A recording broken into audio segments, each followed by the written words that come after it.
Musician था वो मारवाड़ का था और उसको इस बात का पता चला कि रणमल जी को मार दिया और अब नीचे किसको मारने के लिए आ रहे हैं, जोधा करो इन सबको। उसने गीत गाते गाते बीच में एक लाइन बोली, जोधा भाग सके तो भाग थारो रिडमल मरी हो जाए, कि जोधा भाग।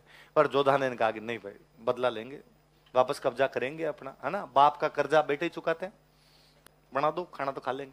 मारवाड़ में खाने के नाम पे होता खींचड़ा, क्या हुआ करता। जोधा ने कई दिन बाद में घी देखा था, गरीबी के दिन काट रहे थे, जैसे घी देखा बीच में हाथ मारा, बीच में हाथ मारते हाथ जल गए। उसने कहा तुम जोधा की तरह मूर्ख है, और जोधा के कान खड़े हुए। रणमल का बेटा था, उसका नाम था जोधा। क्या नाम है? रणमल के बेटे का नाम क्या? जब रणमल को ना पहले यूं डाउट हो गया था थोड़ा कि मेरे साथ घात तो करेंगे, ये आंखें पहचानी जाती है, तो उसको लगता था कि यार कुछ करेंगे, पर उसको कॉन्फिडेंस बड़ा जोरदार था, उसको लगता था कोई आ गया ना मेरे थप्पड़ मार मार के मार दूंगा, लेकिन मार दे, वो जीते आए हुए थे। तो रणमल ने अपने बेटे भाई जीते थे ना, इनको किले के नीचे भेज दिया था। ये किले के ऊपर कांड चल रहा है, चित्तौड़ के किले में मार रहे हैं, इनके रहने की व्यवस्था नीचे थी। और उसने कह दिया था कि जब तक मैं ना बुलाऊं किले के अंदर नहीं आएगा कोई।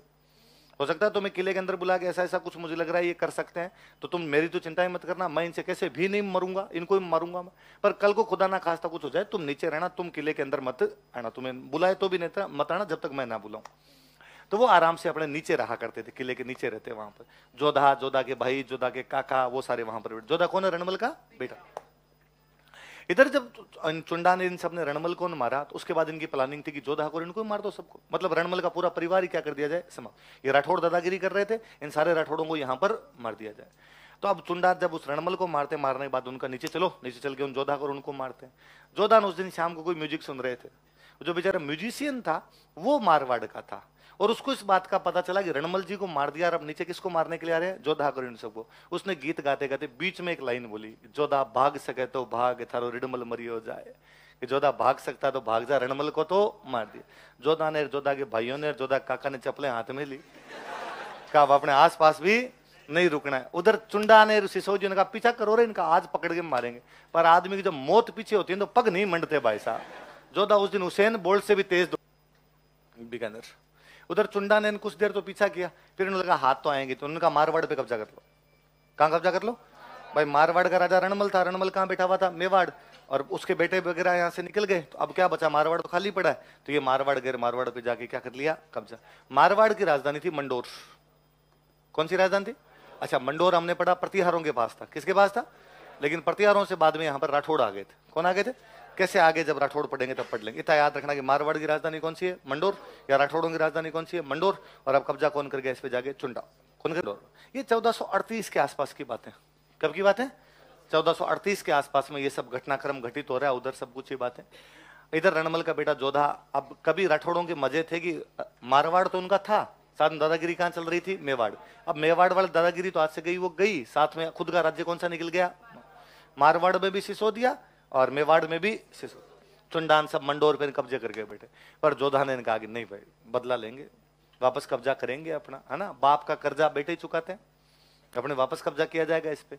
अब जोधा 15 साल तक लगातार ट्राई करता है कि मंडोर पे कब्जा कर ले, लेकिन मंडोर पर उनका कब्जा।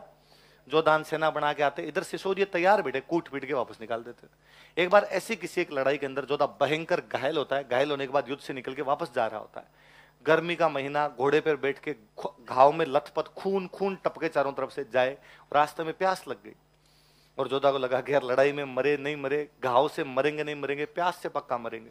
घायल आदमी को प्यास और ज्यादा लगती।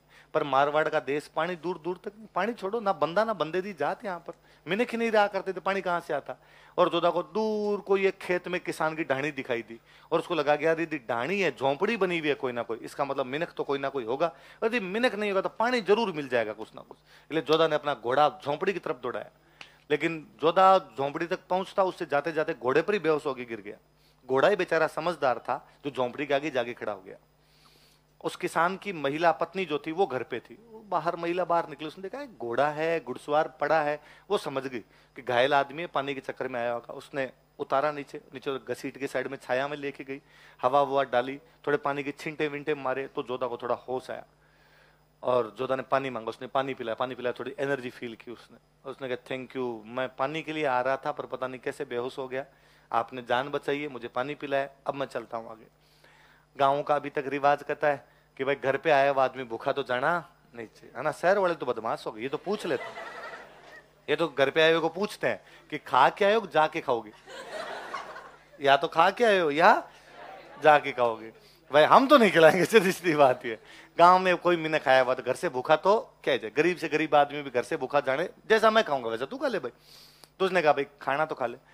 अब अपने गांव वालों ने बड़े कई नियम जोरदार बनाए, हम गांव में अभी कहते हैं अन्न ना नहीं देनो, अन्न को कभी भी यदि कोई खाने का पूछ रहा है तो उसको मना फटाफट खा लो। और वैसे बना रखे यदि आप अन्न को ना दे देते हो तो फिर पूरे दिन आपको खाना मिलता। जोधा ने कहा कि वैसे तो नहीं खाता, लेकिन अब अन्न को तो क्या ही ना दिया जाए, बना दो खाना तो खा लेंगे। मारवाड़ में खाने के नाम पे होता खीचड़ा। क्या हुआ करता? खीचड़ा समझते हो?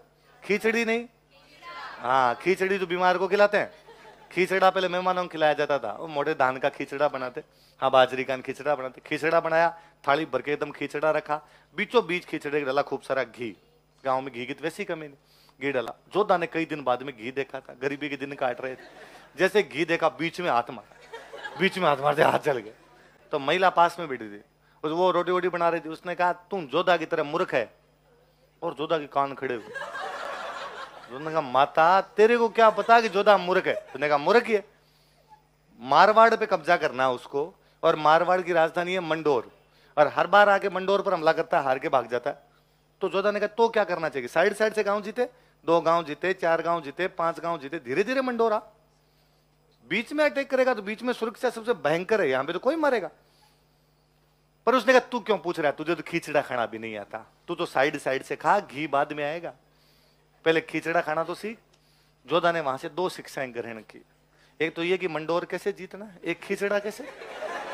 जोधा खिचड़ा खाना भी नहीं आ रहा। अब जोधा ने साइड साइड से गांव जीतने शुरू किए। एक दिन आया जब जोधा सिसोदियों को हराता है और मंडोर पर वापस क्या करता है, जब मंडोर पे कब्जा कर लिया तो उधर कुंभा को पता चला कि यार जीत गए अपने से, तो कुंभा ने कहा सेना तैयार करो, वापस चलेंगे, वापस चल के इनको हरा के आएंगे।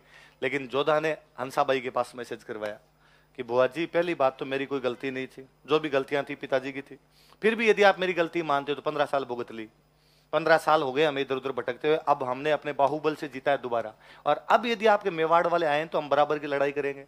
क्यों लड़ाई बढ़ा रहे हो? जो हुआ उसको यहाँ पर क्या कर दो, समा हमारा है, दूसरा तो आपके पे तो कब्जा किया नहीं, हमारा है। हंसाबाई को भी लगा कि अब लड़ाई हुए कई साल हो गए। हंसाबाई ने कुंभा कहा अब भाई भाइयों राज्य मत्ता कर लो, जितनी होनी थी वो हो गई। तो 1453 में इनके बीच संधि हो जाती है, आंवल बांवल की संधि। कौन सी संधि है? आंवल बांवल की संधि। कब हो रही है? किस किस के बीच में हो रही है? कुंभा और जोधा। कौन सी संधि है?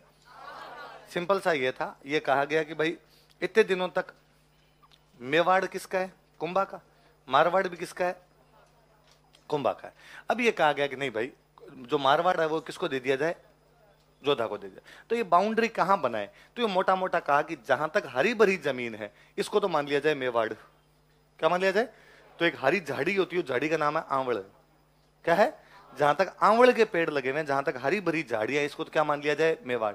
जहां से रेगिस्तान शुरू होता है, बावलिया, बबूल, बबूल किंकर जिसको आप बोलते हो, जहां से बबूल शुरू हो जाते हैं, बावलिए शुरू हो जाते हैं, इसको क्या मान लिया जाए? मारवाड़। तो आंवले आंवले वाली जमीन तो किसकी रहेगी? मेवाड़। जहां से बावलिए शुरू होते हैं वो कौन सी होगी? ये एग्जैक्टली जो बीच की लोकेशन थी पाली में जगह सोजत। कौन सी जगह?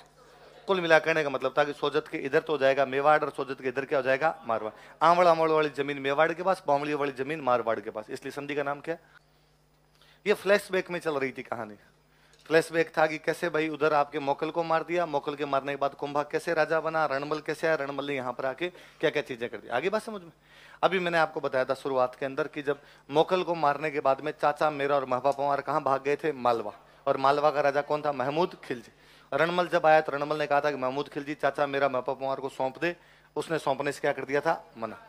रणमल ने चाचा मेरा को पकड़ के मार दिया। पर उसने तब भी कहा था कि मैं इनको मार दूंगा लेकिन बाद में हमला तेरे पर करेंगे। तो बाद में कुंभा उधर महमूद खिलजी की तरफ हमला करता है।